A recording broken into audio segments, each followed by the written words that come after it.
Joining me now is Sherrilyn Ifill, endowed chair in civil rights at Howard University and former president and director counsel of the Legal Defense Fund. Sherrilyn, my friend, thank you for being here. When I heard that clip of that guy, who is one of the authors of Project 2025, essentially issue a violent threat against Americans, I had two thoughts. Thought one, he ain't going to do nothing violent. He'll be at a country club somewhere golfing while the real violent people, the armed people, the Proud Boys types do the actual dirty work. So that man is a coward, and he likes to talk a lot of crap, but it is still a threat. And I took it as a declaration of war against the rest of us. How did you take it? Well, the gloves are obviously off, and they are no longer afraid to say what their true intentions are. When I heard it, though, Joy, what it made me was angry in a very particular kind of way. I'm not sure who these people think they are, but the idea of some second American revolution, they are the Confederacy.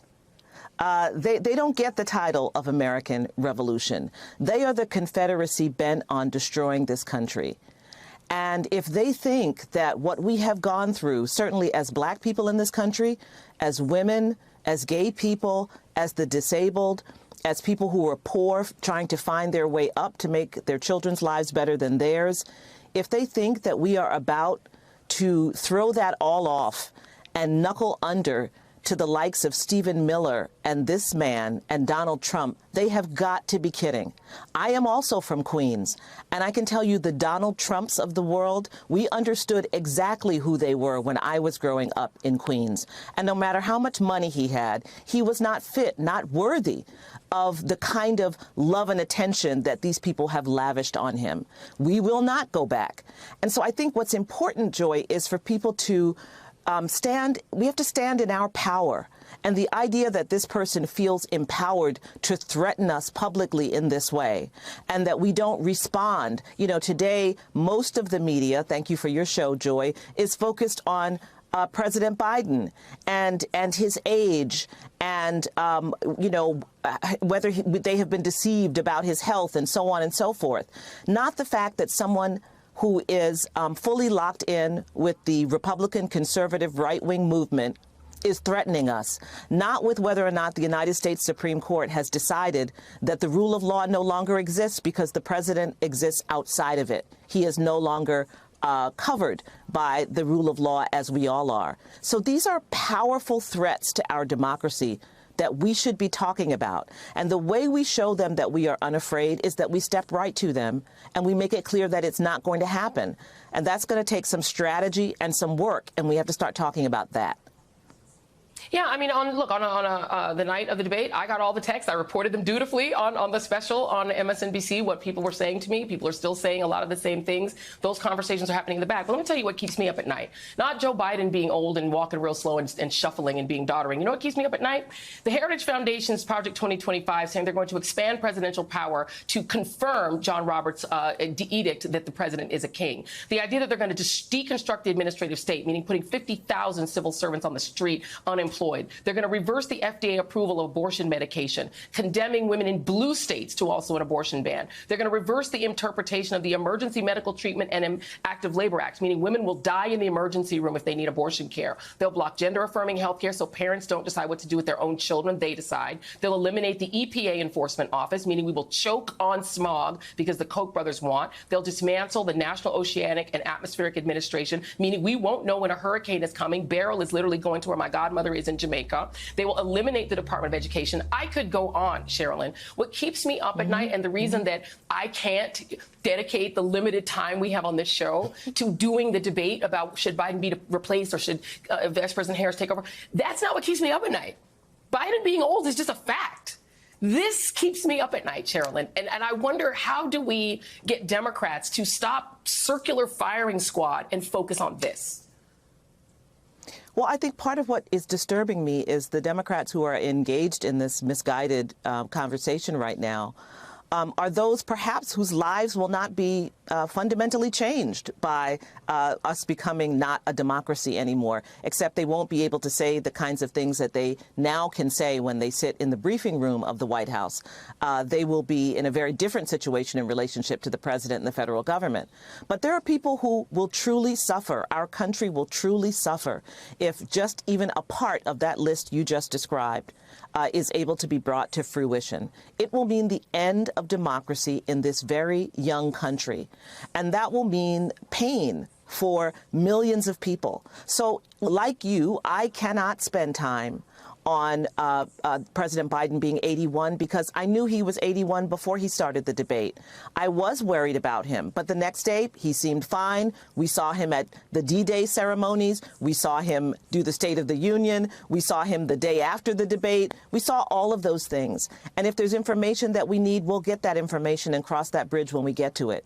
But right now, we have to understand and organize that this year is about voting for our survival as a democracy.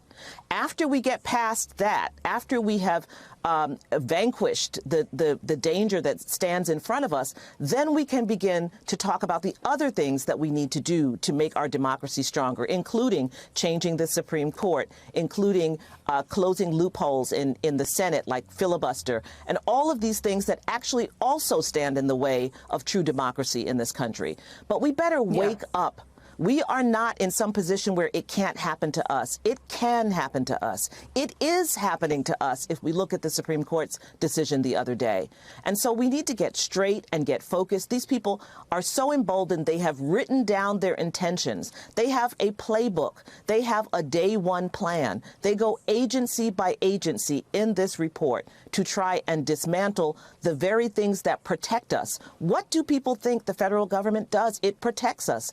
That's what the Civil War and the 14th Amendment was all about, was that we needed to recalibrate protection in this country. And we're supposed to be protected by the federal government, whether it is agencies that protect us against unsafe products or unsafe drugs, or whether it's the Justice Department that protects us against rogue police officers and police departments.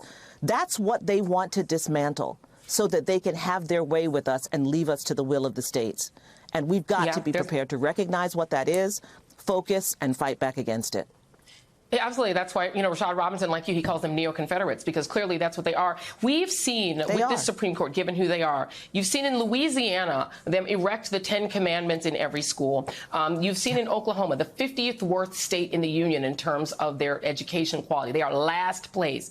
Edict there in that state that now every school, they will teach from the Bible. They're picking their own branch of Christianity, their version, and they're going to now, that is going to substitute for actual education. And these same schools are slashing preschool. They're letting women go hungry. They're letting women die in childbirth. Texas has an increased child mortality rate because of abortion bans. This is already happening, Sherilyn, because they know that Samuel Alito is with them and that this majority will affirm merging church and state. That's the fight, right? It's true. And that's why I don't understand why the number one conversation is not the Supreme Court. Because no matter what any Democrat does, no matter what, even if Joe Biden is elected, he does, this Supreme Court has made clear what they will do. And so that means that when we look at this election, we have to be looking at having the House and the Senate, because Supreme Court reform has to be the first order of business. Otherwise, no other progressive things that people want will be able to go forward, because the court has made clear who they are and whose they are. The difference between Democrats and Republicans is Republicans, they get a felon and an adjudicated rapist and they triple down. Democrats go, oh my God, and try to do whatever it takes to kind of make themselves lose. Focus, everyone. You need to win more seats. You need the House, the Senate, and the White House, because yesterday Michael Steele told us that he's already hearing they're going to put 5 more right-wingers on the Supreme Court if Trump gets in. 5 more Clarence Thomases and Alitos. Sherilyn Ifill, my friend, thank you. Thank you so much for joining us tonight. Thank you, Joy. There was so much going on in last week's debate that there was almost zero room for policy, with Trump deliberately avoiding answering questions with any substance and Biden struggling to articulate his points. This was especially clear during the abortion section, with Trump spewing this blatant lie after Biden said he supported Roe v. Wade. So that means he can take the life of the baby in the 9th month and even after birth, because some states, Democrat run, take it after birth. Again, the former governor of Virginia, put the baby down, then we decide what to do with it. So he's willing to, as we say, rip the baby out of the womb in the 9th month and kill the baby. Okay, that is obviously a ridiculous claim. There are 0 abortions where a baby could possibly be killed after they were already born, because at that point, it would be an infanticide, which is illegal. It's illegal in exactly 0 places. In the English language, the word abort literally means to stop a thing in progress. You cannot stop a pregnancy once a baby is born, because that means the woman is no longer pregnant. It's like if somebody jumped into a pool and decided to abort that jump while they're already in the water. So where did this absurd claim come from? As Trump said, it all started when former Democratic Virginia Governor Ralph Northam made this unfortunate comment in 2019. If a mother is in labor, I can tell you exactly what would happen. The infant would be delivered. The infant would be kept comfortable. The infant would be resuscitated if that's what the mother and the family desired. And then a discussion would ensue between the physicians and the mother. That was an entirely unnecessary answer from Northam to a question about late-term abortion. Because once again, this is not late-term abortion. He's talking about the tragic, if rare, cases where parents have to decide if they want to take invasive and painful life-saving measures if an infant is born with a very low or even 0 chance of survival. It is literally a parent's worst nightmare. But that garbled answer gave immediate ammunition to Republicans to claim that Democrats were advocating for baby murder.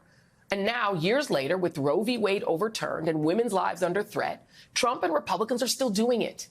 Now, look, I could give you a bunch of stats about how rare actual pre-birth, late-term abortions are and talk about why women might need them if their lives are in danger or if the fetus has no chance at survival. And Democrats should absolutely be talking about the women who have nearly died since Roe was overturned, and that both maternal and infant mortality are higher in states where abortion is restricted. But the truth is, Americans support abortion, and the Democratic Party should be running on that fact and not making excuses or qualifying their answers.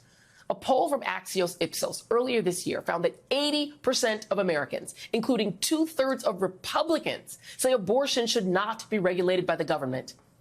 While Biden did call out Trump's lie after the second time Trump said it, his answers on abortion were nowhere near the forceful defense needed. While answering a question on Roe v. Wade, Biden gave a lot of qualifiers depending on the trimester and when it was up to the woman, her doctor, and when it was up to the woman, her doctor in the state. It should literally just be up to the woman and whatever medical professional she chooses to consult with, full stop, which is the entire point of reproductive freedom, choice.